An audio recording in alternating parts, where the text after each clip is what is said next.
Ponting sekolah merupakan masalah disiplin yang tertinggi dan kerap berlaku di negara kita.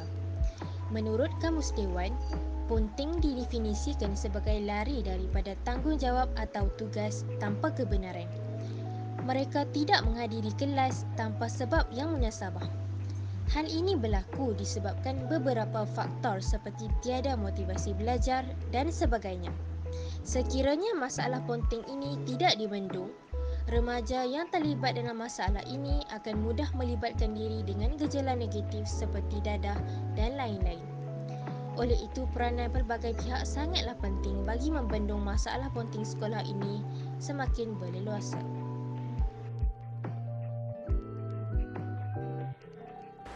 Assalamualaikum warahmatullahi wabarakatuh. Saya Nur Syazwani binti Ahmad Jafri.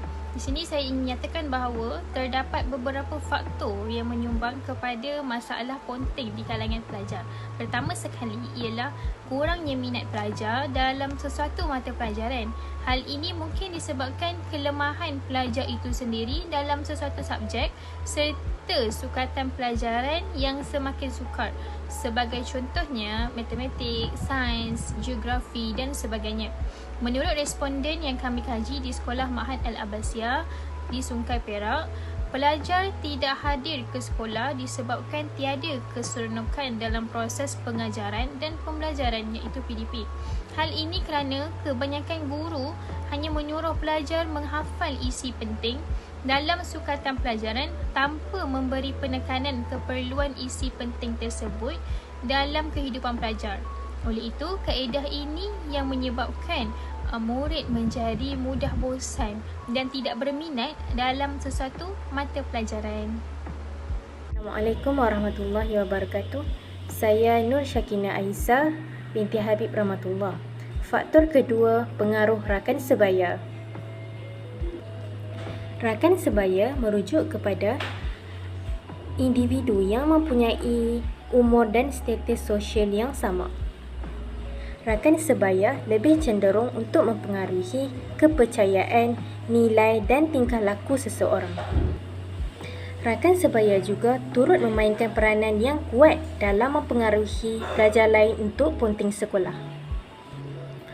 Hal ini kerana ajakan daripada rakan sebaya mereka akan mempengaruhi pelajar-pelajar yang tidak dapat berfikir secara rasional. Mereka akan menurut segala ajakan dan perlawanan rakan-rakan mereka tanpa berfikir panjang.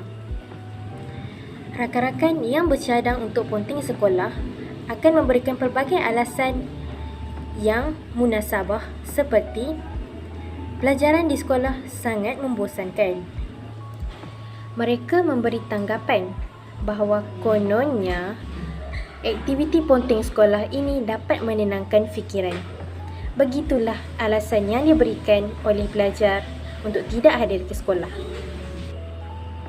Mereka terlupa bahawa kawan juga boleh memakan kawan sendiri. Tegasnya, pengaruh rakan sebaya merupakan pokok pangkal kepada berlakunya gejala ponting sekolah. Hai, Assalamualaikum warahmatullahi wabarakatuh. Saya Nurul Insyirah binti Muhammad Noor. Seterusnya saya akan jelaskan tentang faktor berlakunya masalah ponting sekolah iaitu pelajar terlalu mencari keseronokan.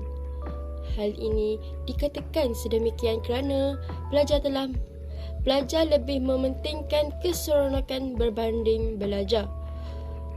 Hal ini mungkin berlaku disebabkan cara pengajaran dan pembelajaran sesetengah guru itu tidak menarik.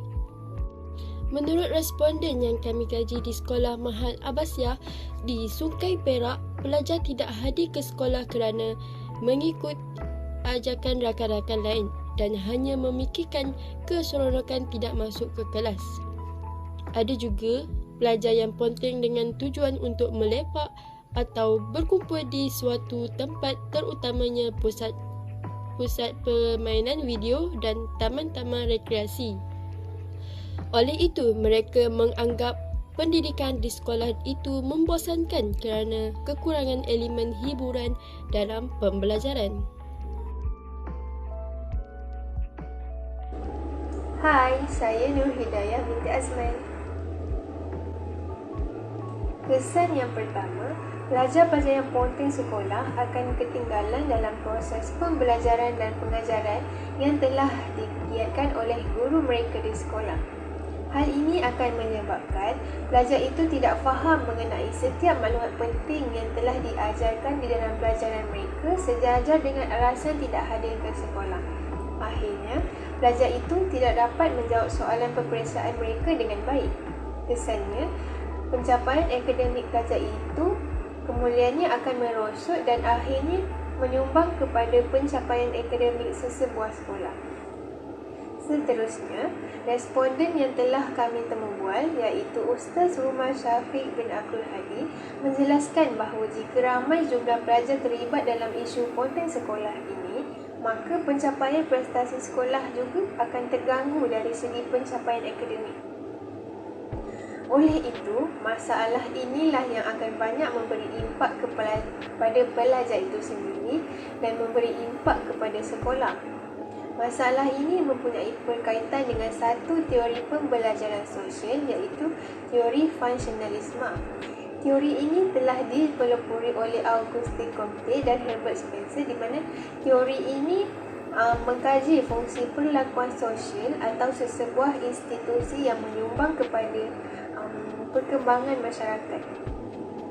Kemudian, struktur sosial inilah yang akan menentukan kelancaran perjalanan ataupun keharmonian sesebuah masyarakat. Namun, apa yang penting, ahli masyarakat dan institusi dalam sesebuah komuniti itu saling bergantung antara satu sama lain. Contoh yang kita dapat lihat ialah pelajar akan bergantung kepada guru untuk mendapatkan ilmu dan guru juga akan bergantung kepada kurikulum yang akan mereka gunakan untuk mengajar di sekolah. Jelasnya, masalah ponteng ini akan memberi banyak kesan negatif. Hai, Assalamualaikum dan selamat sejahtera. Nama saya Nur Amira Najwa binti Zulkarnain dan saya akan menyambung serba sikit tentang kesan berlakunya masalah ponteng sekolah. Okey, baik. Daripada sesi temubual yang kami telah jalankan bersama Ustaz Rumal dari Sekolah Mahat Al-Abbasiyah, kami telah memperoleh beberapa maklumat tentang kesan ponteng sekolah ini dari sekolah tersebut. Dan seperti yang rakan saya telah jelaskan, antaranya ialah kemerosotan akademik. Okey, selain itu, kami juga telah dapati kesan-kesan lain daripada masalah isu ponteng yang berlaku di sekolah tersebut, iaitu gangguan kepada pengajaran guru. Seperti yang kita tahu, kebanyakan pelajar ponteng ke sekolah disebabkan mereka tidak berminat untuk belajar ataupun hanya mahukan keseronokan. Maka hal ini bukan sahaja memberi kesan kepada akademik pelajar sendiri, malah akan memberi kesan kepada pihak lain juga, terutamanya kepada guru yang mengajar pelajar tersebut, di mana guru terpaksa mengulang pengajaran yang sudah diajar kepada pelajar lain yang hadir ke sekolah. Hal ini disebabkan guru tidak mahu pelajar yang ponteng tersebut tercicir pembelajaran mereka. Hal ini kerana ketidakhadiran pelajar ke kelas tersebut akan menyekat silibus yang ingin diajar oleh guru. Disebabkan pelajar tersebut tidak hadir ke sekolah, maka guru terpaksa menangguhkan tajuk-tajuk dan silibus-silibus yang sepatutnya mereka ajar pada waktu tersebut. Maka hal ini telah merumitkan tugas guru, kerana mereka terpaksa mengambil masa lain untuk mengajar kembali topik-topik yang pelajar ponteng itu sudah terlepas, yang mereka sudah tercicir. Maka hal ini bukan sahaja akan menyusahkan pelajar itu sendiri, malah akan menyusahkan pihak guru tersebut. Dan akhir sekali, kesan yang paling ketara yang kita boleh nampak daripada masalah ponteng ini ialah tabiat buruk yang akan bawa ke alam dewasa mereka.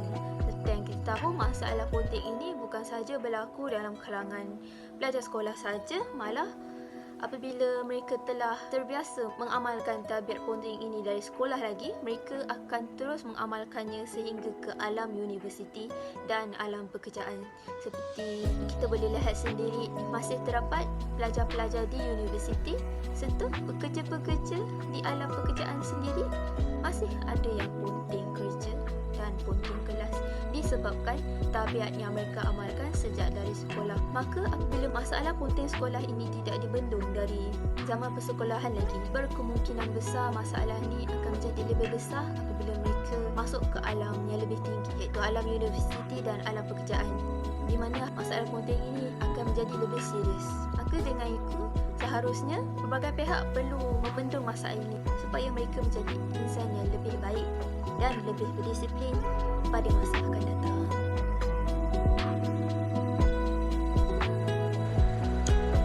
Assalamualaikum warahmatullahi wabarakatuh.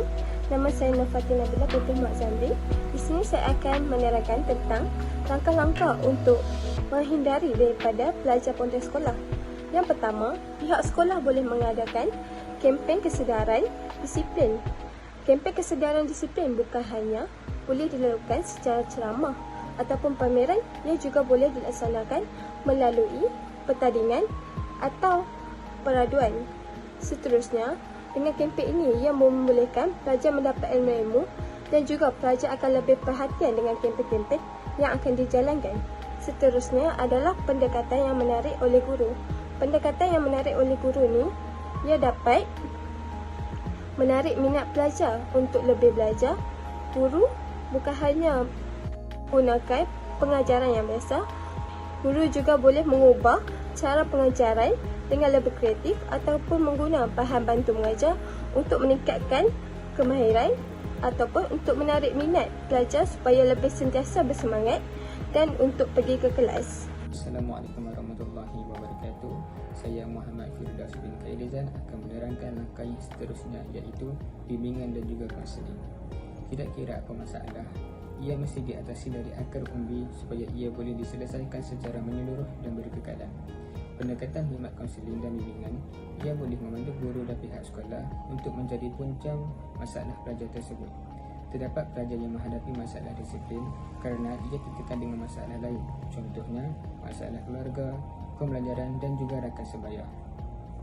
Oleh itu, khidmat kaunseling membolehkan pelajar berkongsi maklumat dan guru mencari cara untuk membantu pelajar tersebut. Namun begitu, institusi pendidikan harus memastikan sesi kaunseling dijalankan secara berterusan dan tidak dimaklumkan kepada pelajar tentang perkongsian mereka. Hal ini kerana ia akan memastikan pelajar tersebut tertekan dan tidak percaya untuk meluahkan perasaan mereka. Akhir sekali, ibu bapa juga harus bertanggungjawab untuk mengatasi masalah disiplin pelajar. Dengan memberikan lebih banyak perhatian kepada anak-anak adalah salah satu tindakan yang baik yang boleh diambil oleh ibu bapa atau penjaga. Pelajar kadang-kadang melanggar peraturan kerana mereka inginkan perhatian yang lebih daripada ibu bapa mereka. Walaupun kadang-kadang ibu bapa terlalu sibuk mencari rezeki, ibu bapa juga mestilah meluangkan masa bersama anak-anak mereka. Sekurang-kurangnya, ibu bapa boleh bertanya tentang bagaimana hari mereka berlalu atau memeriksa kerja atau tugasan yang diberikan oleh guru. Selain itu, ibu bapa juga perlu secara aktif mengawasi kehadiran anak-anak mereka di sekolah. Jika ada tanda ponteng, mereka harus mencari tahu penyebab dan memberikan motivasi kepada anak mereka. Ibu bapa juga sebaiknya melibatkan diri secara aktif dalam kegiatan pendidikan anak-anak seperti pertemuan dengan guru atau lebih dikenali sebagai hari permuafakatan. Komunikasi dengan anak-anak juga sangat penting. Anak-anak harus berasa selesa menyuarakan tentang permasalahan di sekolah atau faktor yang lain yang mungkin mempengaruhi kehadiran mereka. Kegiatan ponteng merupakan masalah yang serius yang wujud di kebanyakan sekolah di negara kita. Kegiatan ponteng ini mempengaruhi pencapaian akademik para pelajar yang terlibat dengan masalah ini. Sekiranya masalah ini tidak ditangani dengan tuntas, ia boleh menjejaskan sumber manusia yang akhirnya membantutkan usaha pembangunan negara. Oleh itu, semua pihak seharusnya memandang serius akan gejala ini dan bekerjasama untuk membasminya. Terdapat pelbagai faktor yang mendorong berlakunya masalah ponteng sekolah ini. Gejala ini berlaku disebabkan oleh para pelajar kurang berminat terhadap pengajaran dan pembelajaran di sekolah. Selain itu, pengaruh dari rakan sebaya serta para pelajar berasa seronok apabila melakukan aktiviti ponteng juga antara faktor berlakunya masalah ini. Fenomena ini juga berlaku disebabkan oleh sesi pembelajaran yang dianggap tidak menarik bagi pelajar, mendorong pelajar secara langsung untuk tidak berminat untuk meneruskan sesi pembelajaran. Oleh itu, gabungan kerjasama semua pihak seperti ibu bapa, rakyat sebaya, sekolah, media massa dan masyarakat amat diperlukan dalam menangani masalah ponteng agar dapat dikurangkan dan lebih baik dapat dihapuskan. Sekian sahaja daripada kumpulan kami. Terima kasih kerana menonton.